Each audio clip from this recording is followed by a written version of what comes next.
Yet another chapter to the story of a condemned apartment building that left hundreds of Newport news with no home.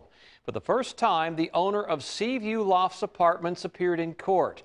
The list of safety concerns in that building has been growing since we began covering this story more than a month ago. Now, some residents are suing. 10 at your side investigative reporter Julie Millay has more on the lawsuit and what the owner said in court. Today in court, a judge told the owner of the Seaview Loft Apartments that his actions and his seeming indifference to the issues at the apartment building are, quote, frustrating and disheartening. Meanwhile, we learned today that 55 tenants of the Seaview Loft Apartments have filed a lawsuit against Mr. Weinstein. I think I'm not going to comment anymore. Seaview Lofts owner Ben Weinstein largely avoided reporter questions outside of court on Friday morning. What do you say to the judge calling you frustrating and disheartening? But he had plenty to say while speaking to a judge. He took the stand and read a letter on Friday asking the judge to lift the condemnation on the building.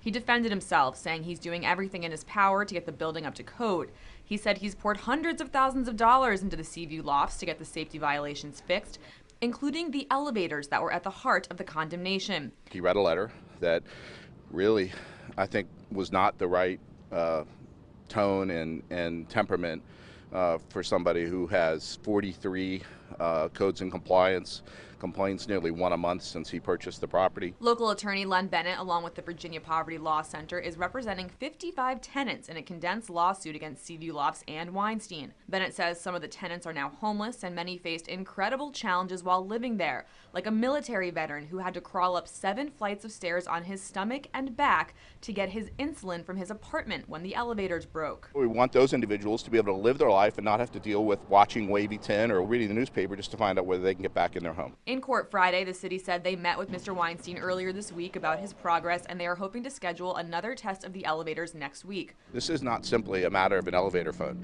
That is absolutely ridiculous, and if you look at the documents, you look at the photos, this is not a property that these individuals could safely move into right now. For details of that lawsuit and more of what we learned in court today, visit us online at wavy.com. For now, in Newport News, I'm Julie Millay. 10 on your side.